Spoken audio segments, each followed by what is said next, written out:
Hi, you guys. Welcome back to another Monday. It's here. It's queer. Happy Pride.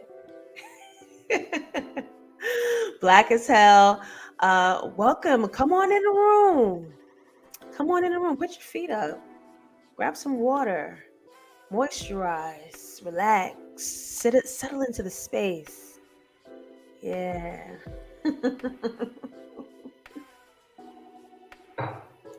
And of course, throw some hearts up in the chat as you all are so independently doing. Thank you for being here. Hello, A. Hey, Cleve. Hey, Siege. Come on, Pride. It's happening. I'm so happy to have you. I'm your host, JustLatasha. I do sound a little, because summer dipped for the weekend. I don't know what happened. Summer dipped for the weekend. Like, what? Cold as hell. So, she was outside. It was Juneteenth. It was Pride. It was just black as hell. So I was outside. So I'm a little, you get it. You get it. I'm your host, JustLatasha, and this is a dissection. A dissection is a full review of TV and film. We are tackling P-Valley Season 2 using some film knowledge. I am a screenwriter. I have great news coming up. I cannot wait to announce and share with y'all. And of course, if you are accessing this live show, that means you are a patron. Patreon.com/JustLatasha to access this live experience. And you guys are supporting me as a creative and have helped me make my sketch comedy series called JustLatasha's Interactions. And my patrons are going to get the first cut draft of the trailer. I'm hella excited. So many good things are coming up, and I just can't wait to bang, boom, bing, bong, put it out into the world. And you guys made all of this happen. Every time you are here, every time you support me with your energy, your time, your intelligence, your fun spirit, and that coin, you guys help me to bring more incredible creations to the world. So this is all you. I thank you. I thank you so dearly and severely. All right. Christine, baby, I ain't seen you in a hot minute. Welcome on back to the room. Of course, it's a love room. We got them hearts already up. It's happening. It's happening. Period. We are on episode 3, P-Valley, y'all. That was not a smooth stop to the music. I'm so sorry. We are on P-Valley, episode 3 already. The Dirty Dozen, Lil Murda and Keyshawn, heavy on tour. We on tour. We outside, panty and all. For people that are new around here, panty is short for pandemic. Yeah? They seamlessly weaved COVID into the show. Very real.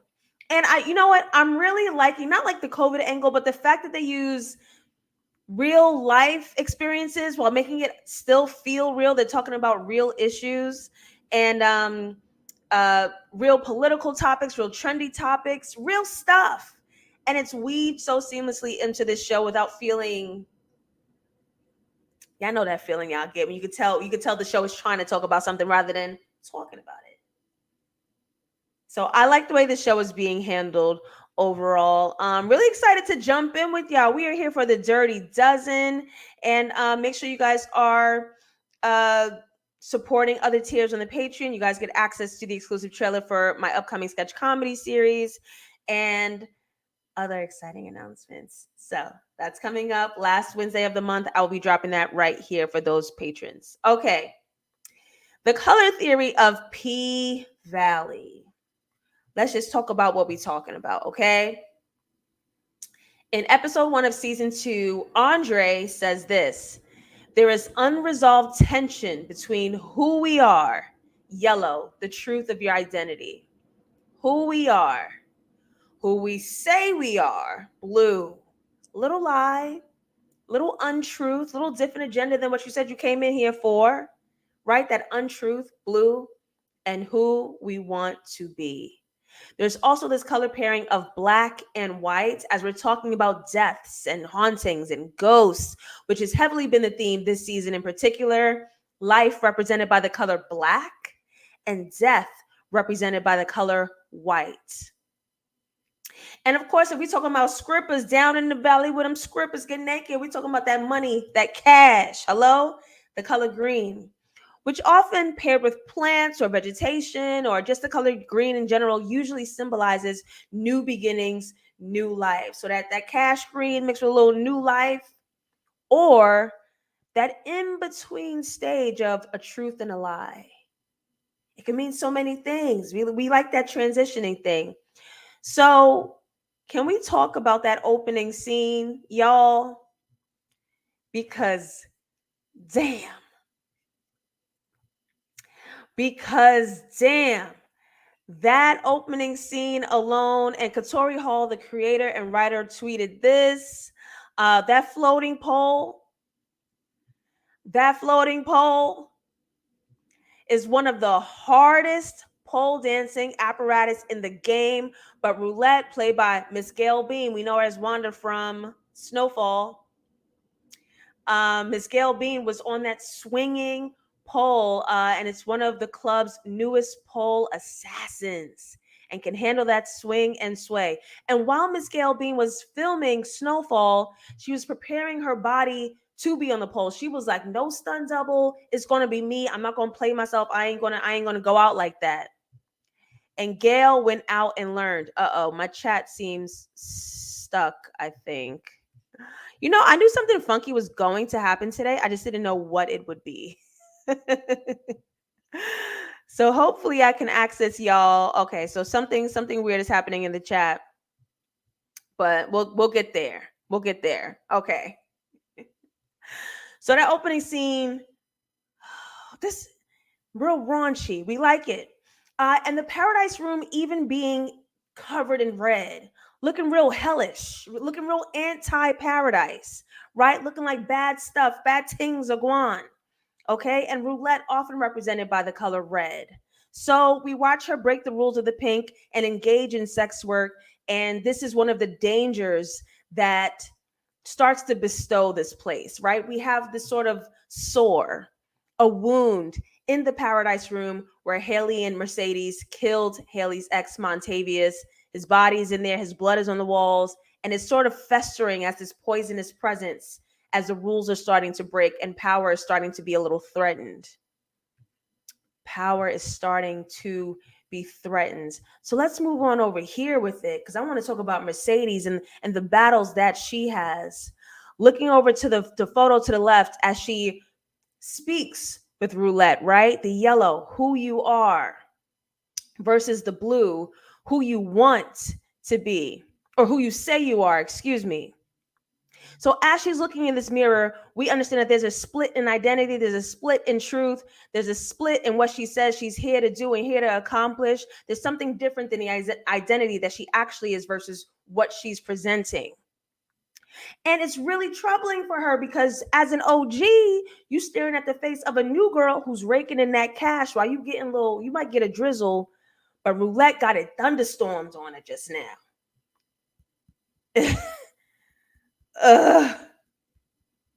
So Mercedes is still trying to hold that power, still trying to hold that reign, still trying to hold that respect as the OG, as the headliner, as the closer, who you say you are, Blue.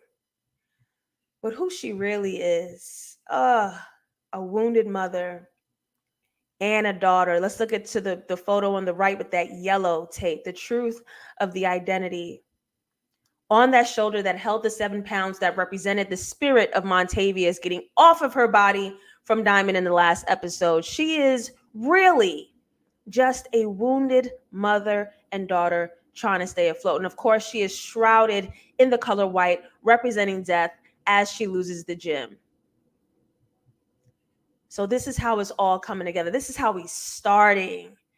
This is how we're starting. Our girl is wounded and she's been wounded. And usually when our characters have a physical body wound, that represents an emotional wound. So even though Diamond healed her, removed the spirit from her shoulder, it's still an issue.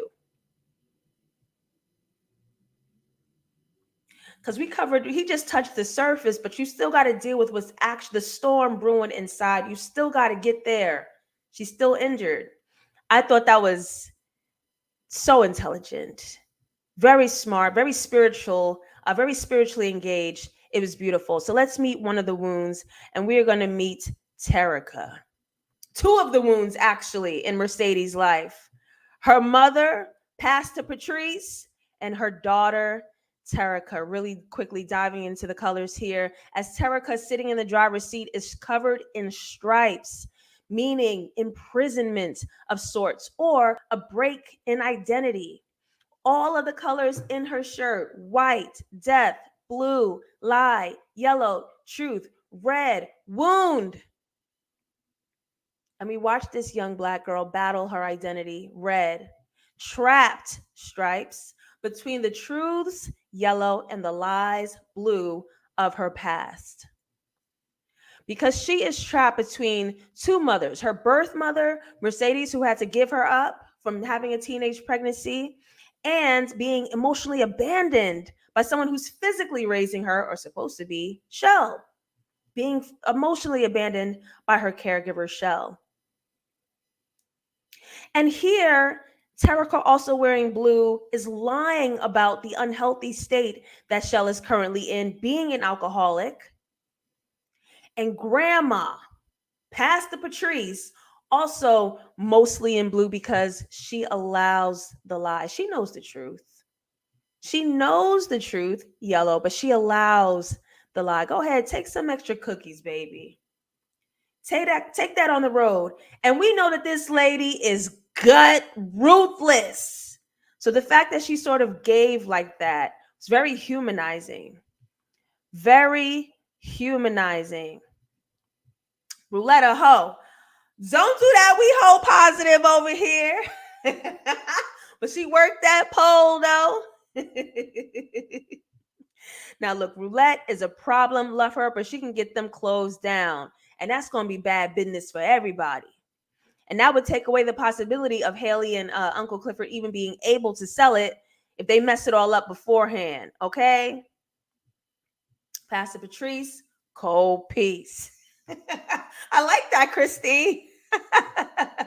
I like that. Now, here's my issue. Everybody here is too goddamn fine. I don't know what the cashier's problem was. Actually, we all know what the cashier's problem was. She's white during Juneteenth. Okay. Our collective wound. Everybody here is too damn fine. Yeah, I know I made friends with Redbone on Instagram. Did y'all see that? It's nice having friends in high places. Because my friends swung that connect real quick, and now we follow each other. We go together real bad. I don't know what I meant, but I'm embarrassed because I forget that people could see me and hear me when I do this. And I forget that my words carry out into the world. And so I'm sitting here calling him fine, and I'm saying he took my gay away, and he's laughing and leaving comments under the video on Instagram.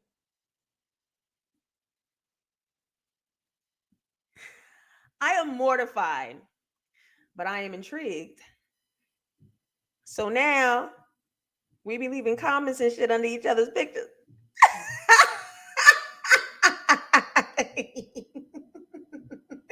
Redbone, what up? I'm supposed to be gay this month. Stop. Don't clap. Don't clap. I'm supposed to be gay this month. Okay. So let's move on to Keyshawn and Little Murder, because something is looming in the air.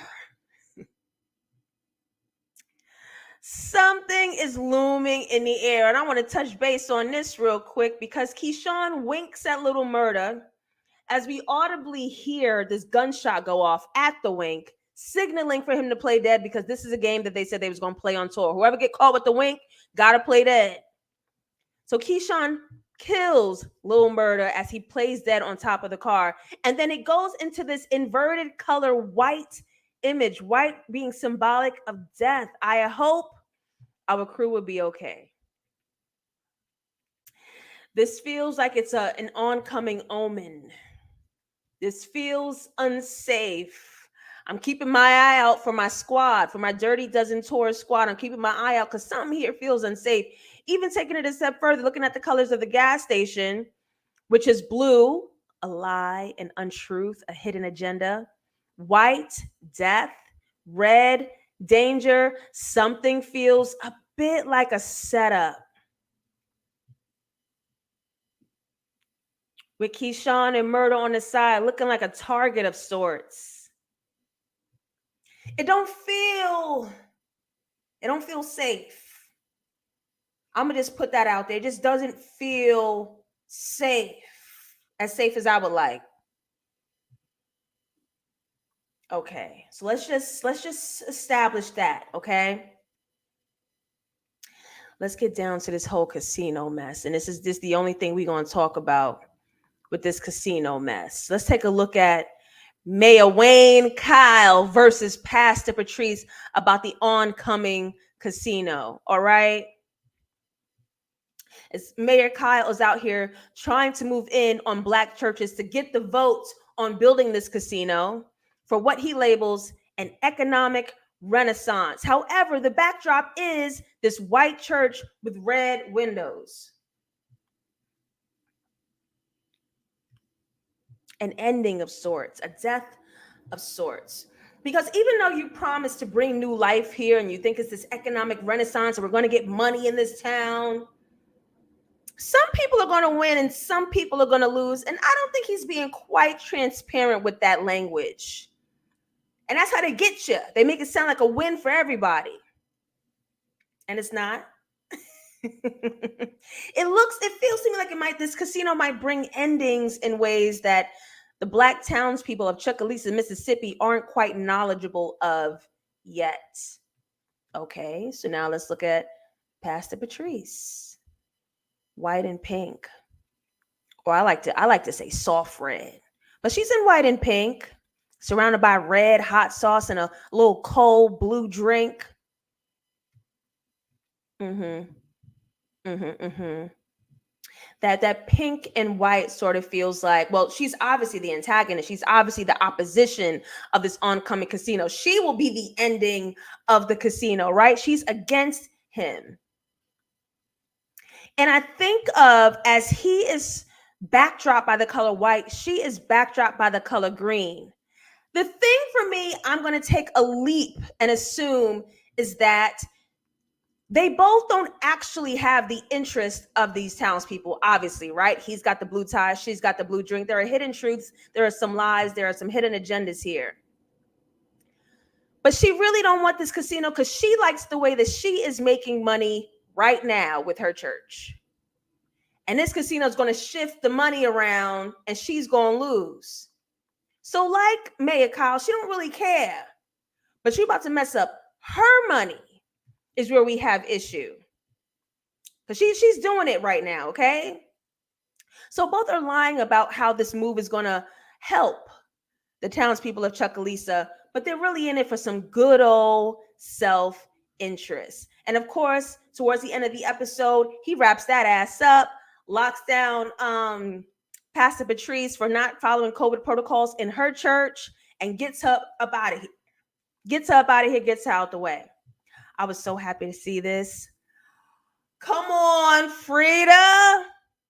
Big Freedia. I love that the show does this. I love that the show like pays homage to the Black greats. And they don't gotta be white scale mainstream to be loved. We still honor and love and cherish and uplift you. Like, come on with this. See, Black women creators. It be us. It be us. Wow. Ooh, I love that. Seeing Big Freedia here holding it down. Come on, Freedia. Now,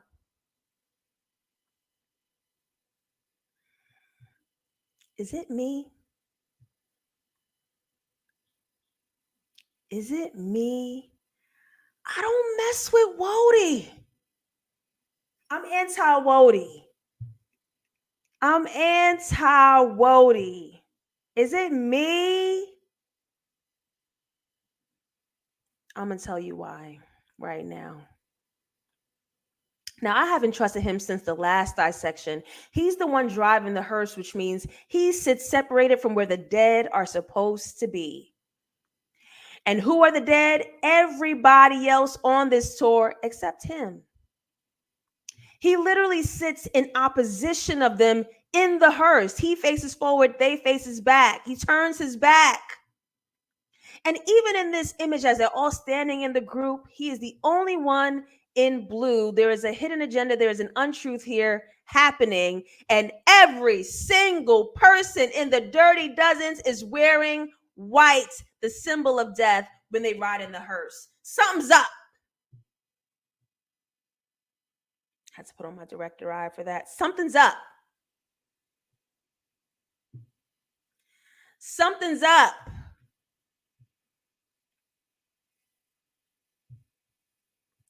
I don't like it. I don't like it.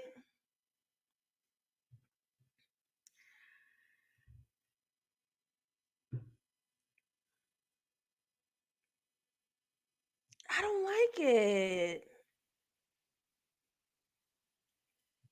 You shooting shots, Damien. I have a crush on a page and someone tagged him and he replied and said, "Thank you." I was mortified. You can see me. I be forgetting. Come on, Black excellence. Excuse me, Black capitalists. Excuse me, Black celebrities.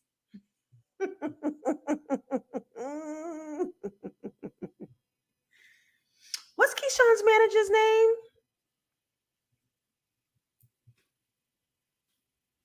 They all fine. I can't pick one. They all fine. I'm sorry. I'm anti-Wodie now. I do not ride for him. I want him out of here. I want Wodie out of here. Now, we should have known when he was running that funeral home. And that gang pulled up on Lil Murder the first time. That's where we should have made the connect in episode 1. That's where we should have made the connect. Because now when Wodie here, they spinning the block and in a whole different city. Like, we not even home, dog. I just thought about that. We not even home in Chuckalisa. We in Nolans. And we still getting pressed. I'm going to hold off. Hypothesis. You know, I be on here talking about, I hope I'm wrong. I hope I'm wrong. But I'm anti-Wodie. I swear. I am anti-Wodie. I do not go up for him. And first of all, this champagne campaign, I hate being bisexual. Oh, bro. Let me fix my little camera. Because this shit, they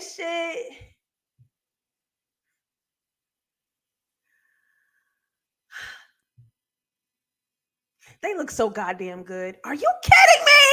Song was fire. That whole segment was fire. The music in this show is fire. It's real hip. It's real music, which I love. They look good. They changing colors. They went from red to blue to money green. And also, red can also symbolize amongst danger, pain, wound, stop, caution. It can also represent power. So when these two they get to dive into who they are, that yellow and that red, power, heat, hot, acting bad. We acting bad. That was good. Anyone else need a smoke? Anyone else needs a cigarette to cool down? Oh. Now, let's get serious for a minute.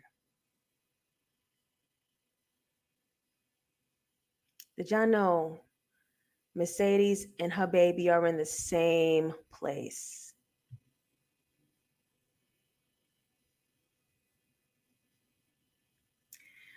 Mercedes and her baby, though miles apart, are in the same place because what appears to be freedom, we see all these white stripes behind the two, these white columns, feels like a trap. There's something imprisoning about the way they're trying to free themselves, both in red, wearing the wounds of each other, right?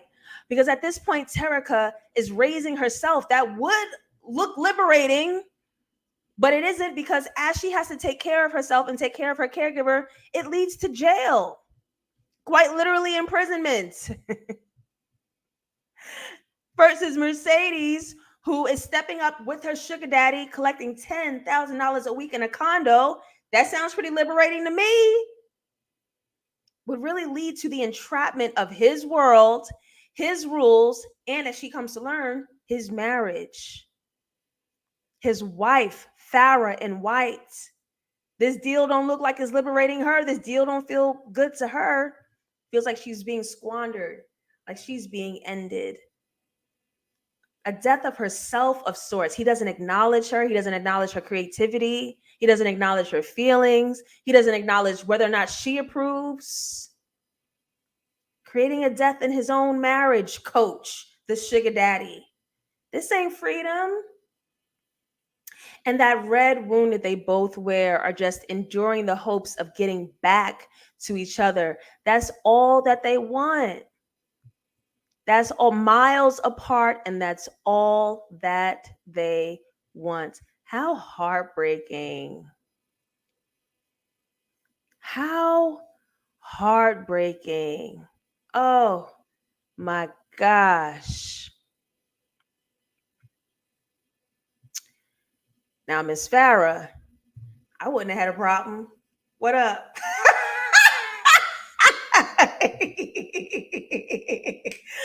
Be who you are for your pride.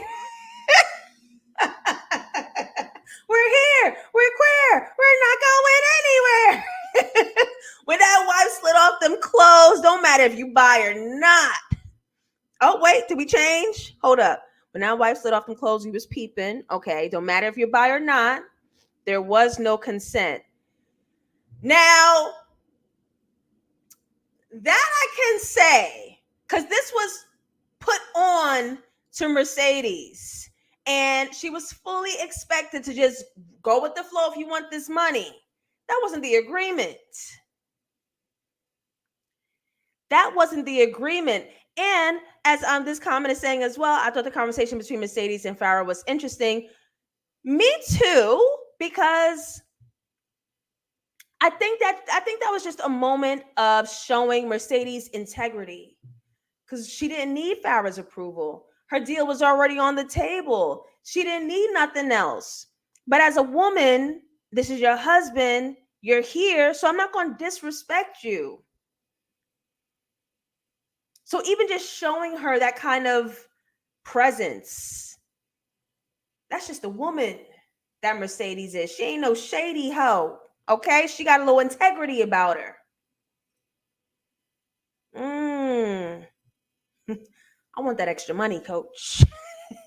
Cause you doing a lot. Okay. Coach, you are doing a lot. All right.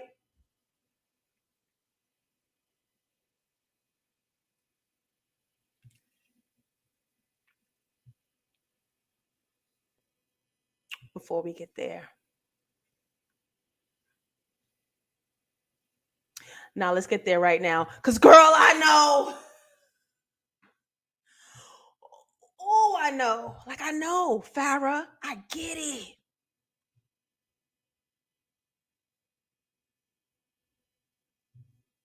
Oh, Farrah caught that experience. I get it.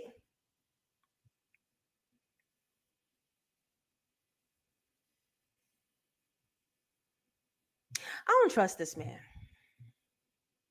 Let's talk about it. I got beef with Wodie. I got beef. I got beef because we have two gangs that we're looking at right here, right? We got Chief Five. We have Chief Five Chief represented in blue and yellow. You know, that car that spun the block on murder the first time, versus the Hurt Village Hustlers in red and black. Okay. Now, when it comes to Wodie, there is a difference between keeping the peace and selling out. And Wodie playing too middle for me. Wodie playing too smiley for me. Wodie literally is wearing blue and yellow aligned with them. And Wodie literally, once again, he stood aligned with the Chief Five Chief. I cannot say that. Chief Five Chiefs. He stood aligned and faced his own team and stood next to them addressing his team. Nah. Oh, nah. You too friendly for me. You too comfortable. You too smiley for me. Why they pulled up in Chuckalisa and Nolans? Why they pulled up on my man's twice? This is all an act, by the way. I'm from East Elmhurst, Queens. But it's so fun. Why you smiling with niggas? The hell?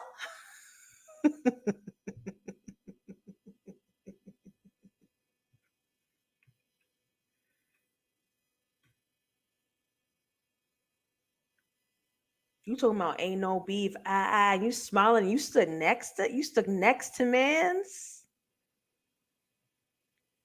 That was the same dude Lil Murda beat up episode 4 last season. He tried to call Lil Murda a punk for supposedly liking dudes. And homophobes simply need their ass beat. What's the issue? My man like mans. And I don't trust mans. Men's not hot. I don't trust mans. Nah. And at this point, Lil Murda's sexuality might get exposed by these ass gangs because he made a little comment. He made a little slick comment, said, oh, his upcoming mixtape that's called Trade Tales. How you even know trade? How you even know the lingo? Did he say trade tales? Did I hear that right? Because you playing in my face. Now you playing. Is that what he called it? He said, oh, his mixtape called Trade Tales. Who are you talking to? Who are you talking to?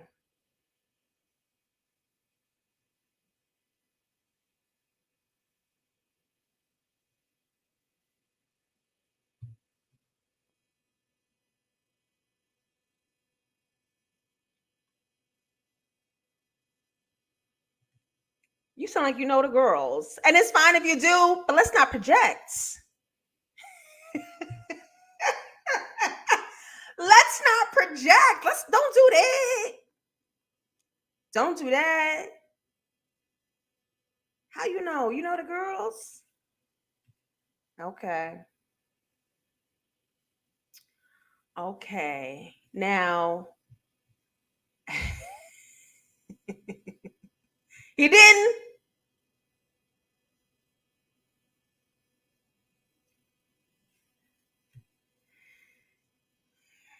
I'm still not off Wodie's head. I'm sorry. I can't move on. I'm still not off Wodie's head. I'm sorry. I know this is his fault. Even though he wasn't involved right here, I know this is his fault. I feel it, right? Because this screams omen. This screams omen. You got Big Teak in the mirror with blood, but this mirror is sort of this inversion to the truth. So he's not really hurt. He's not really shot. This is somebody else's blood, I believe. But he in this mirror, in this hearse, looks like he's dead. Looks like he's wounded. And of course, Lil Murda's hair is white, of course, symboling again the omen of death, the spirit of death, the theme of death as we're looking at something being cosplayed as a death in the mirror. Wodie's involved somewhere and I don't like it. I don't like it. Okay? I don't like it. Even all the red in this hearse feels a little on the nose for me. Feels a little on the nose for me, love. Let's talk about these girls real quick. Let's go here. Whispered and Roulette, my favorite twosome at the moment. This pairing is delicious. I don't know if they like each other. I don't know if they trust each other, but when they hit the poles together, it's magic. And that's period. But they're still getting to know each other. They're still strangers and they're still checking each other a little bit. I like this dynamic. It's real good. So let's take a gander through because first of all, their opposition is fire. They got this heaven and hell theme going on. They got this fire and ice, this hot and cold theme going on. And I really want to know Whisper's deal because here she is looking in the mirror, dressed in white, death, and blue. Untruths, hidden agendas, lies. Now we know from the last episode that she has the ability to speak to spirits, to talk to the dead. So that's really where the white color comes in. But something's a little untrustworthy as she engages with Roulette. Something's a little dangerous for me here as she looks in the mirror claiming to be from heaven. From this red vial, offering Roulette a bit of that Snow White, baby, a little bit of that. That was the right sound. I made the wrong sound at first.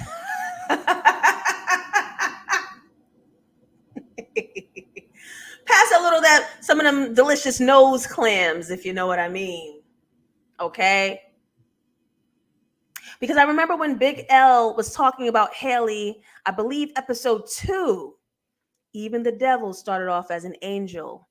In the Bible, we know the story of Lucifer, the devil, who was originally an angel that fell from heaven and is charming and cunning. That's Whisper, baby. I'm sorry. That's Whisper, baby. I'm sorry.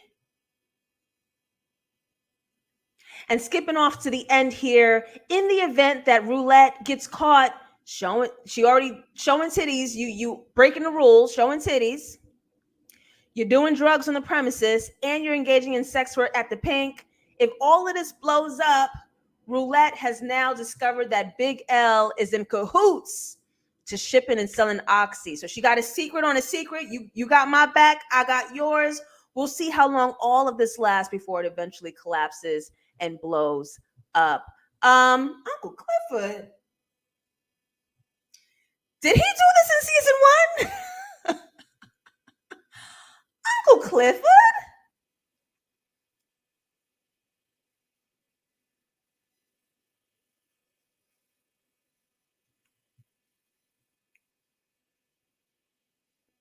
So with Haley reducing her ownership severely down to just a third, we start to see how Uncle Clifford is beginning to lose his own control over the Pink. This is supposed to be his house, his land, his rules. And they shut his mic off.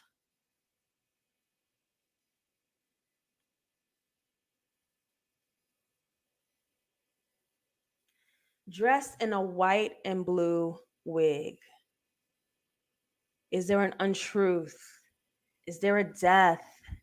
Is there a hidden identity? Is there a hidden agenda? Because right now it's feeling and looking like Uncle Clifford is an imposter in his own home, as if he doesn't belong here. It's gone off the wheels without him. There's this poisonous sore seeping into the spirit of the Pink that even Uncle Clifford himself cannot access, right? And they are holding out just in the hopes, the high hopes, that they can sell this place for $10 million. But baby, this is all looking like bad news. You got to clean it from the root. You got to clean this from the roots to cash out. I would imagine. Didn't do it in season 1, huh? I would definitely bank on a stunt double, because if he got up there and was doing all that, my God. But yes, I definitely believe it was a stunt double. CJ says, I don't know what to make of Whisper just yet. We need more information. We need that backstory from her and Roulette, who are both being very secretive about where they come from. Mm-hmm. Mm-hmm. Mm-hmm. Let's just throw up. Look, let's just throw up in that category. Yeah, I would agree. I would agree. I would agree. Did not see that coming. It was such a surprise. Clifford was in a white and blue wig, but he was dressed in a black and pink latex thingy. So it was very interesting. It's giving imposter in his own home. It's given like the death of his position, or he's not even really happy here, which is his hidden identity. That's his secret. He's not even really happy here, and he's looking forward to getting this off his hands. That's big news. That is big news. All right, so let's get back here. Let's talk. Ooh, what a scene. What a scene. Let's break down what we're even looking at, right? We have this white home, and of course, Mercedes addressing Shell, who was wearing blue in the bathtub. We have the death white of the lies, blue. And even as we're staring at this white home, there's sort of this yellow tone in the lighting, because as the lies are dying, the truth is coming out. And we learn the backstory of Mercedes and Terica. Mercedes' daughter, Terica, is overhearing why Mercedes had to give her up to Shell and to her birth father, Cortez. And this is what the creator and writer said about this scene in particular, right? Mercedes is 29, going on 30. She had Terica when she was 15 and was forced to give the child to the baby father, who was 19, meaning the relationship would have been considered SA, statutory SA, sexual assault. Cortez was forced to raise Terica with his high school sweetheart, Shell, and things are very complicated in the Valley, child. And this is exactly why Mercedes' mama, Pastor Patrice, stealing that gem from beneath her was so crushing. It was all just to get Terica in her arms again, and it's always something that's evasive, just out of her reach. So we see the red between daughter and mother as they address the lies.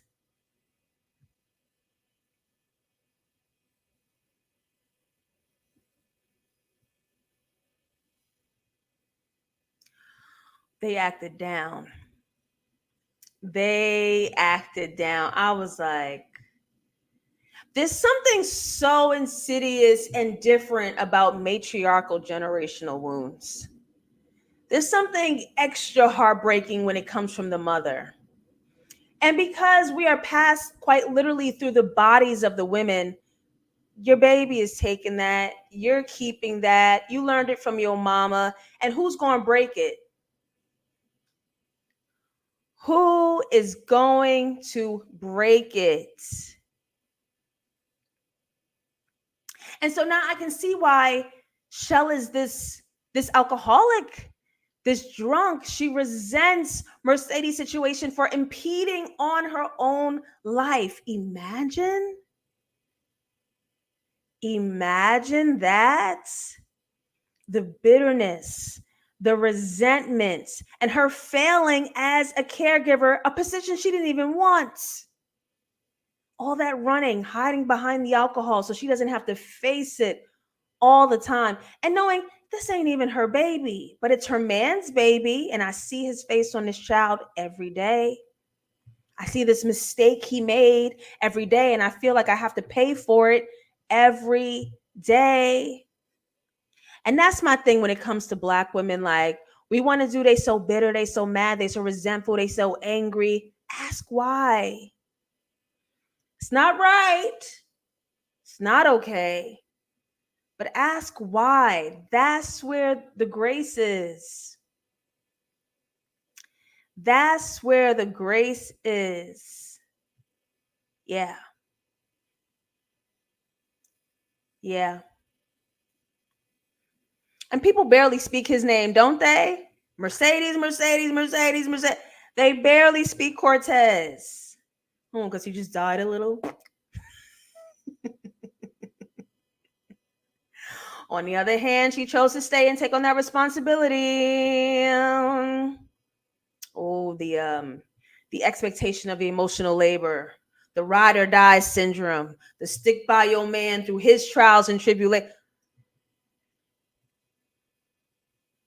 Because you could have been on a yacht in a thong.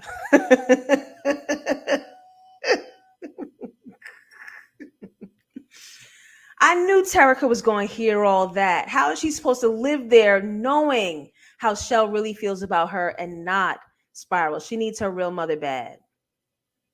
That just ups the stakes of Mercedes' journey. She has to get this money. She has to get her baby back. She has to prove to the courts that she's a good woman and deserving of the custody of her daughter. I was about to say some wild words, y'all. I was like, what is the word I'm looking for? That would have been too much for me. I can't help raise a baby that came from infidelity. Cortez would have been a single dad. Sorry, not sorry. I'm out. Mercedes is being haunted by all these men. Hate that for her. Whoo! Whoo! So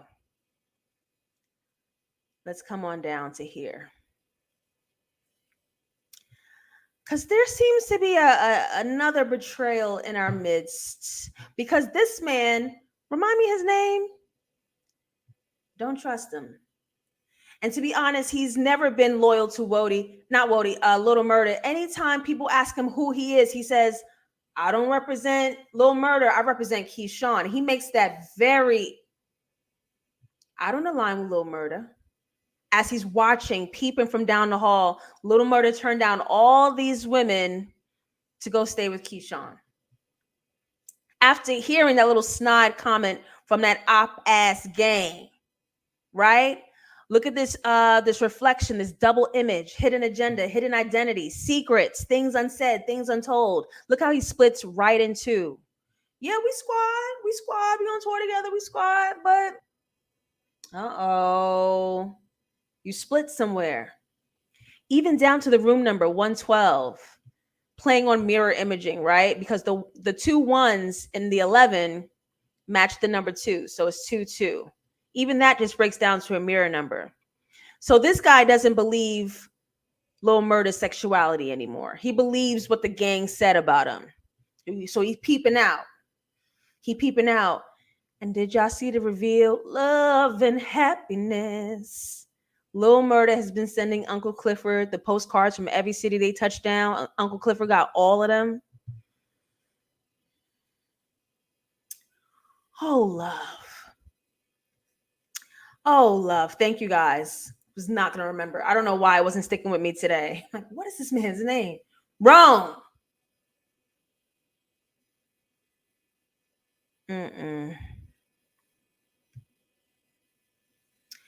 Princess of the Blue Guap Entertainment, that blue money. He's all about her. Yep, the Blue Guap. Oh yeah, but he's breaking off track. We lost one. He's breaking off track. So we're gonna start to see a little.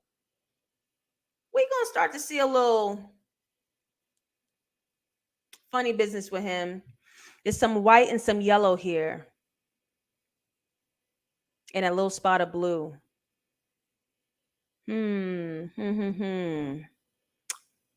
know this is a life and death pairing with the black and white is definitely a life and death pairing. And that blue means little secret, little hidden agenda right there. We see it.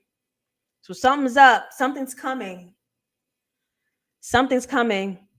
And on our final segment, definitely gotta end here. With Lil Murder and his friend Big Teak. Big Teak. And the creator and writer Katori Hall says, Big Teak and Lil Murder on the balcony is one of my favorite scenes of the season. Young men join gangs to find family. And these two, I forgot the gang name. Let me see. The gang name is Hurt Village Hustlers. These two from Hurt Village Hustlers soldiers are brothers bound. Big Teak's battle with his demons are ongoing. Research shows that solitary can trigger mental health issues. And this is exactly where Big Teak is confiding in Little Murder about that jail cell being a hole. And what got him through? What was the light in his darkness? Your rhymes. The raps you used to send me. You saved my life. Hello?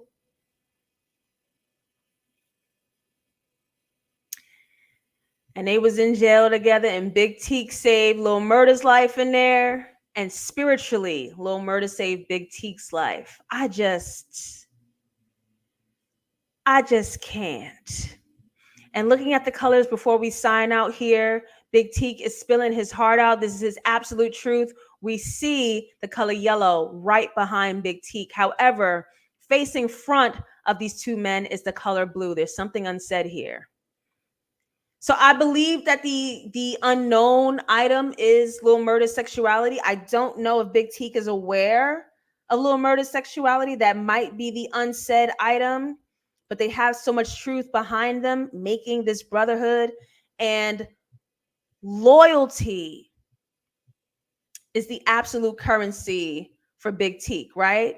Loyalty, when you have no family, when you only have each other, that's how you love. That's all they have is loyalty. And we can start to see all the people starting to betray Lil Murda. They, in a second, will betray Lil Murda, who's down for him, down to knowing his allergies. Hello? I'm your security. I'll protect you. I'll guard your life. Ooh.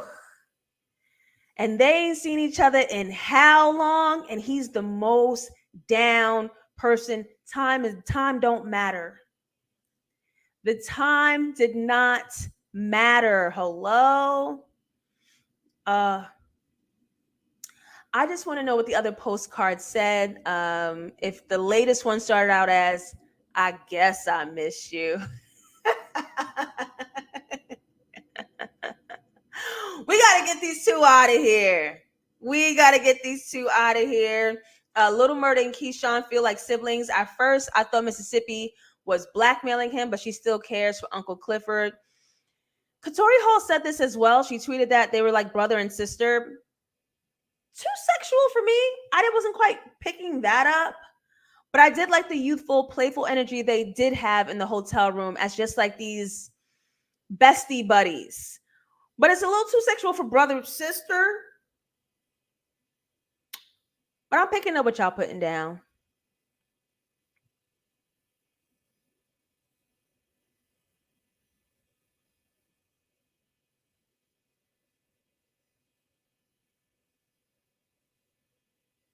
So when they met originally, last episode, I thought it was a love. This my brother. I miss you so bad hug. Like, I haven't seen my friend in forever. I thought it was that hug.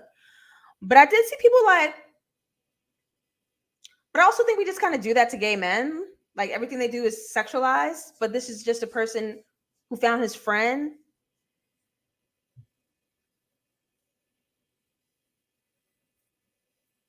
I'm going to chalk it up to a brotherly love hug. But things shall unfold.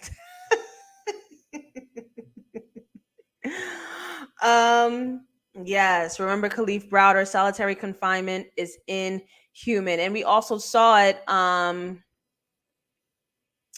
forget his name. I feel like his name is Diamond too, but I'm sure that that's wrong. I think Ava DuVernay renamed them the Empowered Five instead of the Central Park Five. One of them had solitary confinement, and I mean, it breaks the brain. It breaks the brain. Stop being messy. Neither probably knows about the other. There's something, and I want to know when that secret comes out, how it hits the fan for both men. I was afraid Mississippi was going to fall in the room.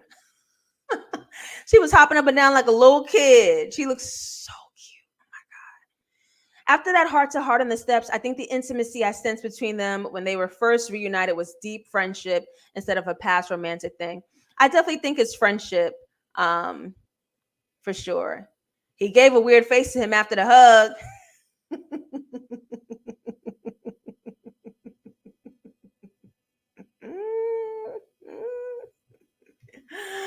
Thank you guys for being here. If you are accessing the live show, that means you are a patron. Patreon.com/JustLatasha. For just $5, come in, join the conversation, leave your ideas, dissect with me. Of course, I'm your host, JustLatasha. I am on Instagram at JustLatasha, on Twitter, JustLatasha404. Let's throw some hearts up in the chat. This is a love room. We love and accept everybody. Happy Juneteenth.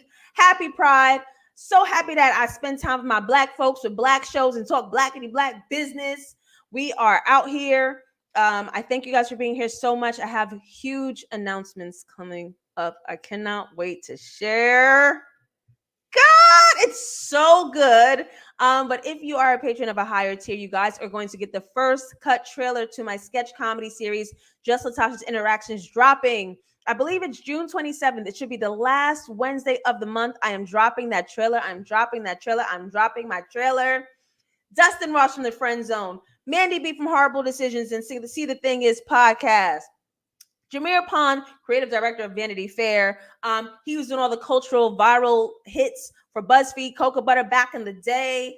All these talented, funny, brilliant Black actors, Black talent, and we all work together to make a huge, incredible show. Shout out to the writers, Moonlee Ferguson, Julius Stokes Jr., Carl Logan, incredible writers. And it's happening. It's happening. I'm so excited. I'm so excited. Thank you for throwing hearts up in the chat. And yes, straight men and gay men could just be friends. Their scenes just feel so intimate. That's just emotional connection. That's just a platonic emotional connection. It's happening like that. It's kind of that friendship that says, if you open the door, I'm walking through. I don't want to be friends no more. You guys. Look, if Lil Murd is still my man at this point, I take it. I take it. We go together real bad. Yes. Thank you guys so much. Have an incredible evening. I'll see you live next Monday, 6 p.m. EST, patreon.com/JustLatasha. We out. Bye.